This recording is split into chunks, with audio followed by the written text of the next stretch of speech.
Pelo sinal da Santa Cruz, livra-nos Deus nosso Senhor dos nossos inimigos. Em nome do Pai, do Filho e do Espírito Santo. Amém. Vinde, Espírito Santo, enchei os corações dos vossos fiéis e acendei neles o fogo do vosso amor. Enviai o vosso Espírito e tudo será criado, e renovareis a face da terra. Oremos. Ó Deus, que instruíste os corações dos vossos fiéis com a luz do Espírito Santo, fazei que apreciemos retamente todas as coisas, segundo o mesmo Espírito, e gozemos sempre da sua consolação. Por Cristo Senhor nosso. Amém. Vamos, nesse instante, nos colocar na presença de Jesus Eucarístico, perto de um sacrário, uma igreja, numa capela, para que juntos possamos fazer a nossa comunhão espiritual. Graças e louvores se deem a todo momento ao Santíssimo e Diviníssimo Sacramento. Graças e louvores se deem a todo momento ao Santíssimo e Diviníssimo Sacramento. Graças e louvores se deem neste momento ao Santíssimo e Diviníssimo Sacramento. Glória ao Pai, ao Filho e ao Espírito Santo, como era no princípio, agora e sempre. Amém. Comunhão espiritual. Meu Jesus, eu creio que estais presente no Santíssimo Sacramento. Amo-vos sobre todas as coisas, e minha alma suspira por vós. Mas, como não posso receber-vos agora no Santíssimo Sacramento, vinde ao menos espiritualmente a meu coração. Abraço-me convosco como se já estivesses comigo. Uno-me convosco inteiramente. Não permitais que algum dia eu me separe de vós. Ó Jesus, sumo bem e doce amor meu, inflamai meu coração, a fim de que esteja para sempre abrasado em vosso amor. Amém. Muito bem, caríssimos irmãos, vamos ler o Evangelho do dia, desta terça-feira, e vamos ler o Evangelho de São Mateus, capítulo 8, versículos de 23 a 27. Naquele tempo, Jesus entrou na barca e seus discípulos o acompanharam. E eis que houve uma grande tempestade no mar, de modo que a barca estava sendo coberta pelas ondas. Jesus, porém, dormia. Os discípulos aproximaram-se e o acordaram, dizendo: Senhor, salva-nos, pois estamos perecendo. Jesus respondeu: Por que tendes tanto medo, homens fracos na fé? Então, levantando-se, ameaçou os ventos e o mar, e fez-se uma grande calmaria. Os homens ficaram admirados e diziam: Quem é este homem que até os ventos e o mar lhe obedecem? Muito bem, vimos no Evangelho esse episódio em que Nosso Senhor está dentro de uma barca e estava muito cansado, e Nosso Senhor dorme, sabendo que Ele é verdadeiro homem, também se cansava e por isso estava dormindo. E de repente o mar começa a ficar agitado, ondas, etc. E isso causa medo nos discípulos de Nosso Senhor. Os discípulos, então, se aproximam de Jesus, acordam Jesus e diz: Senhor, salva-nos, pois estamos perecendo. E Jesus então chama a atenção deles, homens de pouca fé, fracos na fé. E Jesus então, se levantando, faz com que o mar se acalme, ou seja, mostra o poder que ele tem sobre a natureza, sobre a criação, sobre então tudo aquilo que foi criado. E por isso Jesus, ele é o Senhor, Senhor do universo também. Aqui se revela que ele tem o senhorio sobre todas as coisas. Então, que interessante observarmos isso. E esse acontecimento foi tão marcante para os discípulos, apóstolos de Nosso Senhor, que em todos os evangelhos sinóticos, isto é, o evangelho de Mateus, o evangelho de Marcos e de Lucas, se apresentam então esse episódio, porque de fato marcou os discípulos. Mas qual é o sentido espiritual que nós podemos tirar desta passagem? Veja, a tradição da igreja vê nessa barca onde estava Nosso Senhor a igreja. Ou seja, a igreja, ela, desde o início da história, desde o início então da caminhada da igreja, ela se mostra muitas vezes no meio de um mar revolto. Sobretudo no início do cristianismo, quando havia a perseguição dos judeus e depois, posteriormente, as demais perseguições. Hoje vemos a perseguição não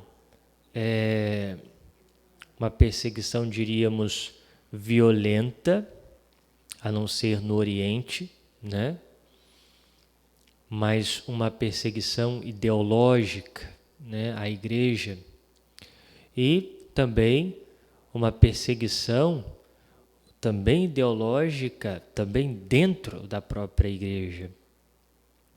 Então, vemos essa barca como a igreja. E vemos que a igreja passa por todos esses tormentos, mas esse barco nunca afunda, porque Jesus, ele está ali dentro. E por mais que pareça que Jesus está dormindo, isto é, que ele não está vendo o que está acontecendo, que ele não age sobre tudo aquilo que está acontecendo, ele sabe e agirá no momento certo. Assim como ele fez nesta passagem. Mas é claro, não devemos nós nos desesperarmos diante das dificuldades que a igreja possa passar, mas pedir sempre a Nosso Senhor que Ele olhe por sua igreja, que Ele a proteja, E é claro, Jesus, em muitos momentos da história, agiu diretamente e poderá agir. E aqui nos consola também as palavras que nós ouvimos no domingo, quando no Evangelho Jesus dizia a Pedro que as portas do inferno não prevalecerão contra ela, contra a igreja. Essa é a nossa certeza. E diante dessa passagem, eu também me recordo de um sonho de Dom Bosco, né? Dom Bosco, sacerdote, viveu em Turim no século XIX. E Dom Bosco, ele tinha um dom sobrenatural, onde ele tinha profecias através de sonhos e de visões. E há uma visão de Dom Bosco em que ele está à beira-mar, em cima de uma pedra, e ele vê uma grande barca, e no comando daquela barca está um homem vestido de branco, o Santo Padre, o Papa. E ao lado dessa barca há várias outras barcas, navios, barcos que atacam a igreja. São os inimigos da igreja. E ao lado da barca de Pedro há duas grandes colunas. Uma coluna, em cima dessa coluna há uma imagem da Virgem Maria. E nessa imagem está escrito Auxilium Christianorum, ou seja, auxílio dos cristãos.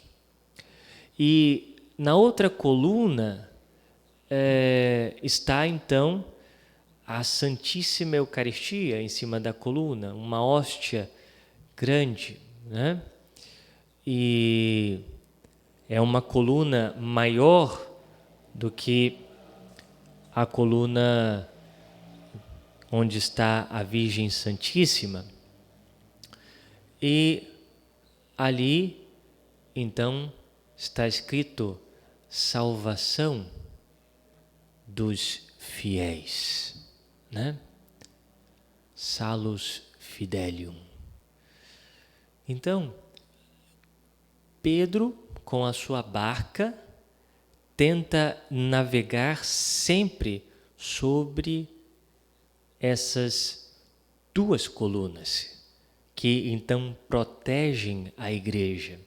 Não permite, então, que os ataques destruam a igreja, por causa dessas duas colunas, a Virgem Santíssima e a Santíssima Eucaristia. E Dom Bosco dizia que, já no século XIX, ele dizia: a igreja já passou por muitos tormentos, mas no futuro a igreja passará por tormentos, por tribulações jamais vistas, né? Mas ele dizia: as colunas da igreja deverão ser a Virgem Maria e a Santíssima Eucaristia. E nisso nós vemos claramente nas aparições da Virgem Santíssima, as aparições mais recentes, onde a Virgem Santíssima nos leva à devoção ao seu Imaculado Coração, a ela mesma, sobretudo em Fátima, em Lourdes, mas também Nossa Senhora nos faz olhar para a Eucaristia. Em Fátima, sobretudo nas aparições do anjo de Portugal, mas há uma outra aparição também na Espanha, que é muito recente, aconteceu na década de 60, 1960, que a Virgem Maria aparecia então a 4 crianças, né? Em um lugarejo chamado Garabandal, né? Inclusive saiu um filme há poucas semanas sobre essas aparições. Você acha no YouTube, né? Se você colocar lá Garabandal, você consegue achar. Depois, se for possível, nós colocaremos o link nessa meditação desse filme para que você possa ver. E a Virgem Santíssima, nessas aparições, vai falar justamente da Eucaristia, que devemos nos voltar para a Eucaristia. Inclusive, o milagre que a Virgem Santíssima realiza é um milagre eucarístico, né? Para que as pessoas, então, acreditassem nas aparições. Uma das videntes, então, que no momento de êxtase estava tendo a visão, ela coloca a sua língua para fora como se fosse comungar, e a hóstia de forma milagrosa aparece na sua língua, a hóstia consagrada, né? Um milagre que a Virgem Santíssima prometeu fazer e fez, né? E ela nos diz nessas aparições que devemos nos voltar à Santíssima Eucaristia, ou seja, a devoção, o respeito, a adoração à Santíssima Eucaristia. Então, nós vemos, né, que a profecia de Dom Bosco, o que a Virgem Santíssima também nos tem revelado de forma privada, nos aponta para essas duas realidades: a devoção à Virgem Maria e a devoção à Santíssima Eucaristia, né? São as duas colunas da Igreja que não permitirão que ela seja derrotada. Mas uma outra forma que nós podemos também interpretar essa passagem é na nossa própria alma. Na nossa alma também, na nossa vida, há momentos difíceis, há momentos de tribulações, né? Ou seja, nesse tempo, muitas pessoas viveram fortes tribulações, né? Ou estão vivendo, talvez através de enfermidades, né? Perdas, desemprego, tantas outras provações que podem aparecer na nossa vida, é que nós, às vezes, temos a tentação de pensar que nosso Senhor não está conosco, ou que Ele está indiferente, está dormindo. Onde está nosso Senhor, né? Não. Jesus, Ele está sempre conosco e está vendo o que nos acontece e sabe o momento certo de intervir na nossa vida. Devemos sempre confiar nele, não devemos nos desesperarmos, mas é claro, às vezes precisamos fazer como os discípulos de nosso Senhor, gritar, seja, e dizer: Senhor, salva-nos, Senhor, salva-nos, senão vamos perecer, né? Vamos perecer. Devemos também gritar ao Senhor, mas nunca nos desesperarmos de que Jesus olha por nós e que diante de qualquer dificuldade e tribulação, Ele nos acompanha e Ele tem um poder sobre todas as coisas, né? E muitas vezes, quando nós confiamos a nossa vida em Jesus, mesmo diante de uma grande tribulação, nosso Senhor vem através da sua palavra, vem através então de um acontecimento inesperado e diz: cala-te, né? E todas as coisas se acalmam, né? Todas as coisas passam, né? Confiemos então na providência de Deus sobre a Igreja e também sobre as nossas almas. E peçamos à Virgem Santíssima, ela que é o auxílio dos cristãos, que ela possa sempre auxiliar-nos com a sua intercessão materna.